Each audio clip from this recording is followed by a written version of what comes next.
Well, today we start the second month in our year-long exploration of the generous life. Let's review. We started this theme year with Cecile Richards, who was here. You, the congregation, raised $22,000 that day.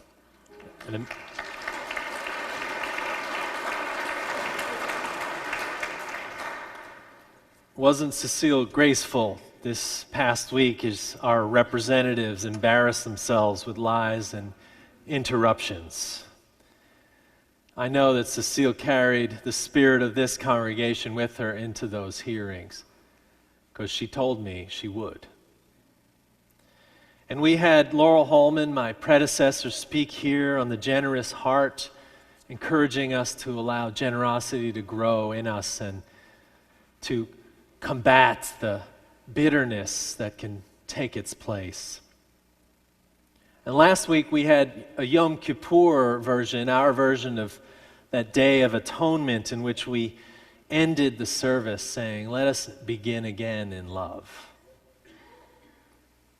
And today we honored Ed Westmeyer, who quietly has given time here and at places like the Science Museum countless hours of volunteerism, a symbol of the many, many people who have made this church what it is going back over 100 years. People like you who have volunteered time. So we look at the generosity of time today and this month. I thought about who gave me that gift of time, and I encourage you to do that inventory yourself. My parents, who gave it to me even when I didn't deserve it. Teachers, friends, who gave it when I didn't believe I deserved it. With time, also space and forgiveness. Throughout my life, I've been nourished by that generosity of the gift of time. That gift that is all of ours to give. Yet it seems it is a rare gift, yet so easy.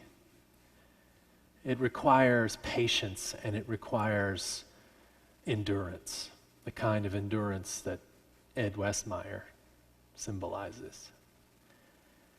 I asked Cecile Richards after Sunday worship if her success was in part due to endurance, and she looked at me and said, "It is all due to endurance." I could have asked the same of Wendy Davis this week when I was having dinner with her. I'm not name dropping. I'm just fortunate. And working on women's issues, those two people seem to keep coming up. Wendy in her filibuster, who was the symbol of another kind of endurance and a gift of time that few of us will give. You see, I hear people talking about time a lot. Killing time, keeping busy to avoid the pain of our days. To which I say, unless you are stuck on a customer service call with someone in India, the pain of time is mostly just in our heads. I hear it in children who are bored with nothing to do and those who wonder if their work is worthy.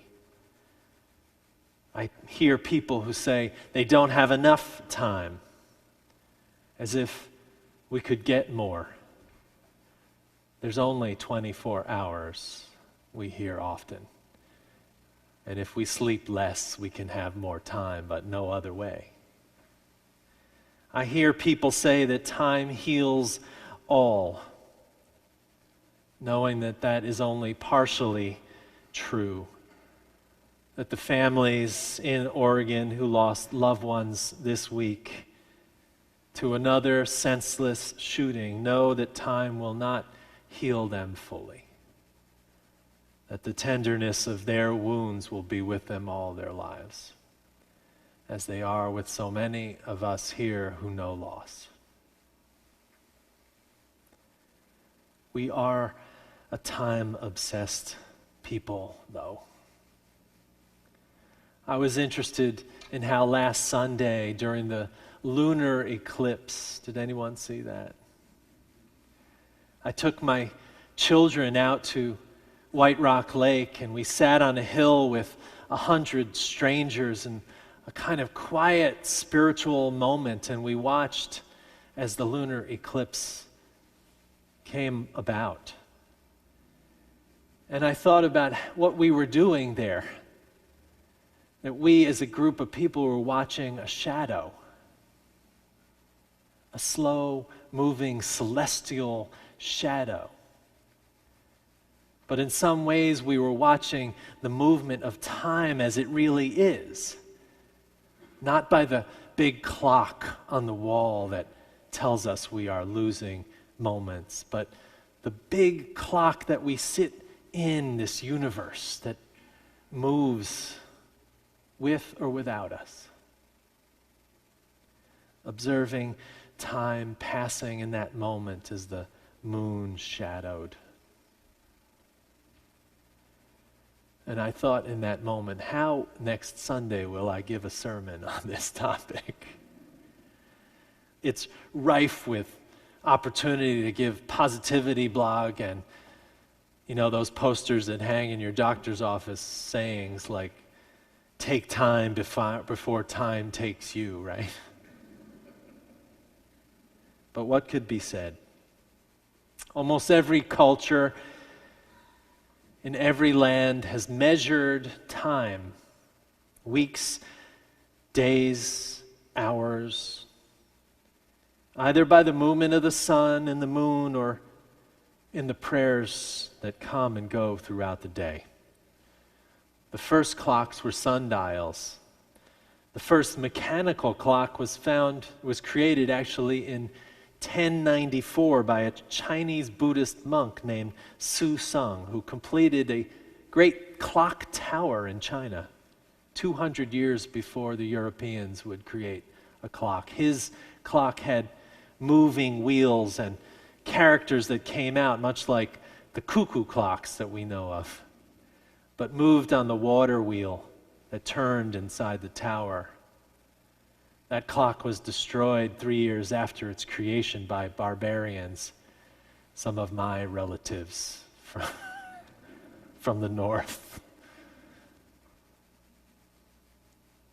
And now on every wrist or in every pocket or on every bank or in every appliance in our kitchen, we have a clock. And we all feel pressed and hurried.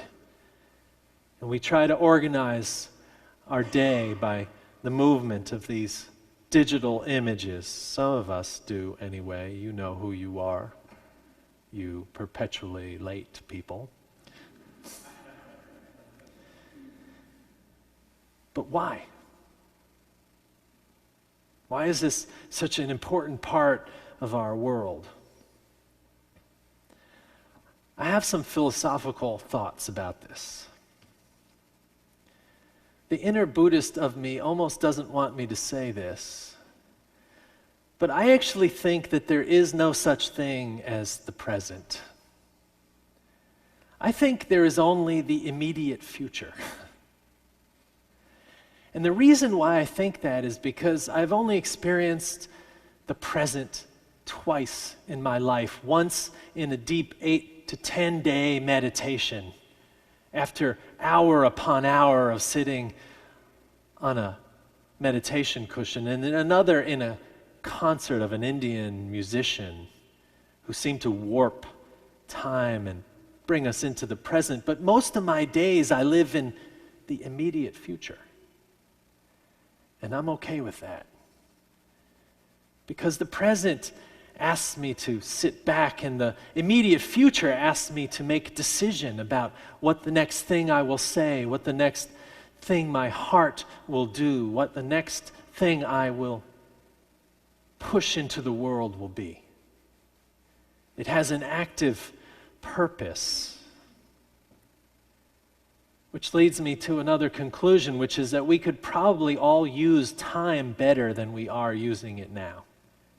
And I am not critiquing laziness. I am one of the laziest people in the room.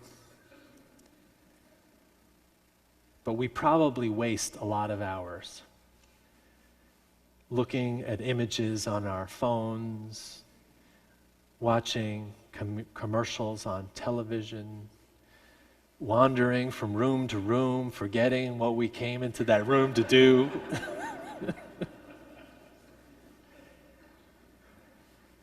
Which leads me to maybe a more important conclusion. And that is, what's really important about time is that it leads us to attention.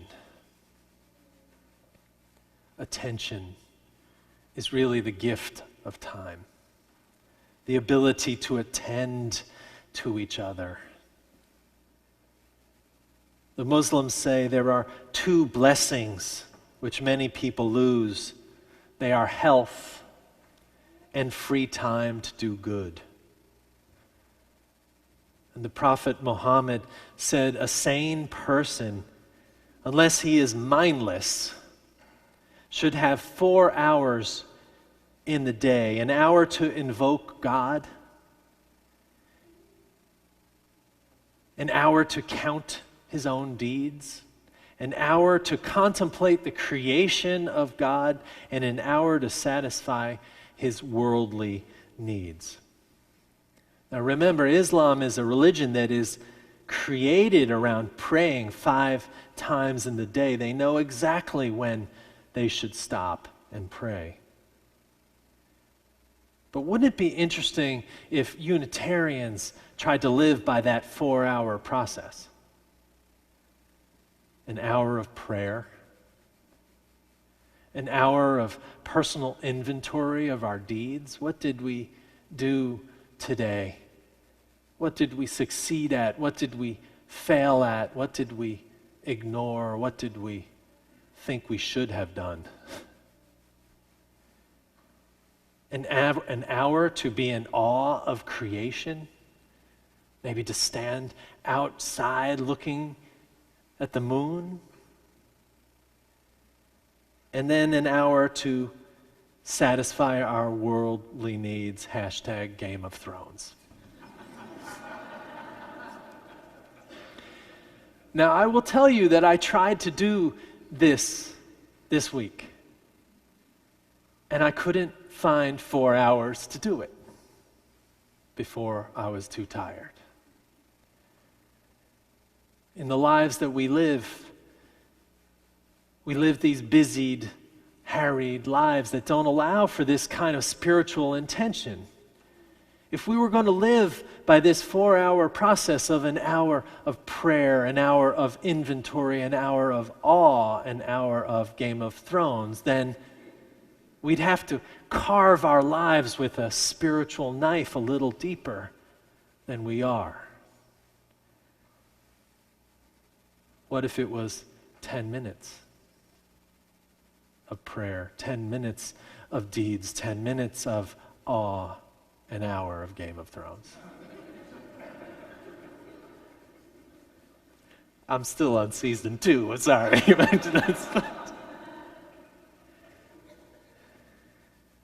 But we don't, because we have a time problem in our world. I read this poem by Brenda Hillman from her book, beautifully entitled Loose Sugar. Beautiful. In her poem called Time Problem, she wrote this: "My girl came to the study and said, 'Help me.' I told her I had a time problem, which meant I would die for you, but I don't have 10 minutes. Numbers hung in the math book like motel coat hangers," she writes. "The lean cuisine was burning like an ancient city, black at the edges, bubbly earth tones in the center. The latest thing they're saying is a lack of time might be a woman's problem. I sat there with her math book, sobbing. Turned out to be prime factoring, whole numbers dangle in little nooses, she says. Hawking says if you back up far enough, it's not even an issue. Time falls away into the curve, boundaryless. But appointment book, soprano, telephone, beep and beep, went the microwave. I would die for you, but I don't have 10 minutes. If the gift of time is really about attentiveness, I fail at this a lot. And if this sounds familiar, join my club. People tell me this story that I told some years ago about my son when he was very young, and he was standing in the hallway of our house, and he had a shirt in his hand, and he was tossing it down the hallway, trying to hook it onto the doorknob. And the time he said, "Dad, watch this," and it flew in the air and caught on the doorway, I missed it. Because I would die for him, but I didn't have 10 minutes. We have a time problem. You see, our presence matters even when we don't believe it does. We build our lives an hour, a minute, a day at a time, like the poet Hazel Hall called us to do. We build our lives a minute, an hour, a day at a time, and we let them slip by unattentive to that shirt flying down the hall and the person who threw it. So what models do we have? I learned in my family that you work hard and then you relax hard. And I learned that on the kibbutz I lived on many years ago, where we worked from sunrise until lunch in the fields, and then when it was too hot in the desert, we rested. And when it was Friday night, we took the Sabbath. And I learned that from members of this church, humbly one project at a time, who keep showing up, volunteering thousands of hours cumulative to make this place what it is. Ed, today, our symbol of that. And I learned it in the videos we made for this time of year from Rosanna Eckert. Are you ready for this? We're going to show you a video in which she says the models of generosity come from her family. I want you to see this now.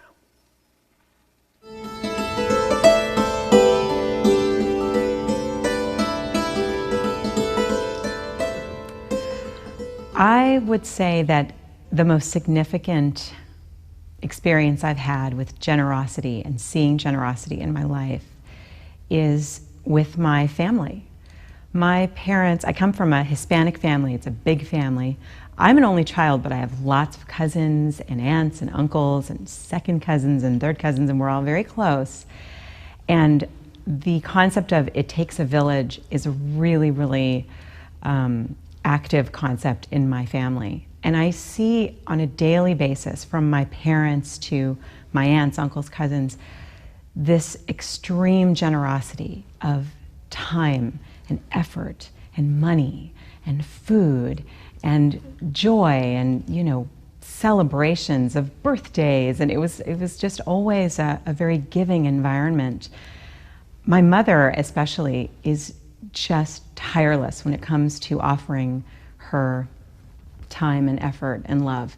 And I think it has very, very much shaped my life, and I feel very eager to help and offer whatever gifts I might have or whatever money or time, I might be able to give. And that's been the most significant part of my life, I think, when it comes to generosity. And I love being at First UU, seeing that on a daily basis. I love that when you fill out the membership form, there's a place where you can say, okay, how would you like to volunteer your time? Please indicate all the ways in which you are able to volunteer. There's not a will you or might you? It's a no, well, how will you? Because that's just part of the culture. That's what we do here.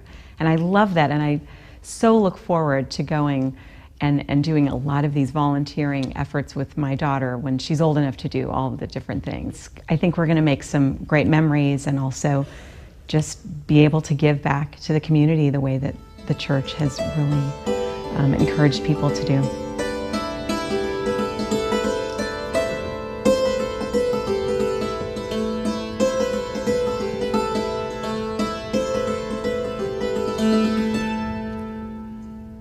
I think Rosanna's right. The church doesn't ask if you will, but how. And in the many memorial services I've done in this church, I think of how time is used with intention is what we speak of. I rarely say in a memorial, he went to a lot of concerts, unless he put his time into preserving the orchestra or creating a music festival or teaching someone to love music. I rarely say she read a lot of books, unless she taught children to read or built a little library or spent time promoting books and learning. I rarely say he vacationed to many places, unless he went to countries to build habitat houses or to learn languages or help others to understand the complexities of the world. You see what I'm saying? It makes a difference how we use the hours and the days that go by. And my last model is a man named M.C. Davis. Some of you may have heard of him. 20 years before he died, he was a self-described devout conservationist.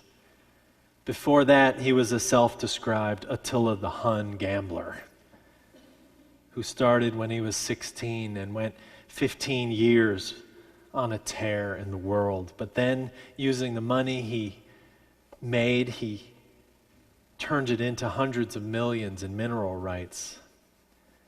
But at 70, he realized he had to do something with his days.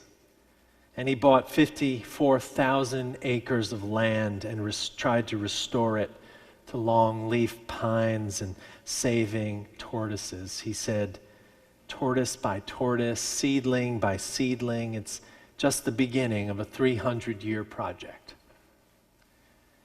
Davis was dying of stage 4 lung cancer when he gave an interview and was asked if it was satisfying to think of all that was going to outlive him. And he said, well, that is the purpose. If there's such a thing as being perpetual, it will be here. No matter how stupid our species gets, no matter how much it degrades the environment. You see, our lives, this world, what we have is timeless. I don't think of it as a clock ticking down. I think of it as eternal. Grand. The possibilities that we might make a difference, that we might challenge our boredom and our need to fill every minute. Means we start somewhere. We start like here, a place that helps us sit quietly for an hour and points to something larger than ourselves and then demands us to take part in something bigger than our own lives. We can't kill time. We can only busy ourselves into believing it doesn't exist. Time does not cure all. But dedication and devotion, finding ways to give our attention ways to take part in bigger projects. That's what cures the ailing heart. If there is something such as being perpetual or eternal, which I do not believe happens just because we die, it is what lives on when we don't. When we consider what gifts we give each other. So let's review. We just started a second month in our generosity theme. We're asking you, what attention can you give? What intention can you give with your time? And what difference will it make? What we've been saying is, give, change lives, and repeat. Be well, my friends. Amen and amen.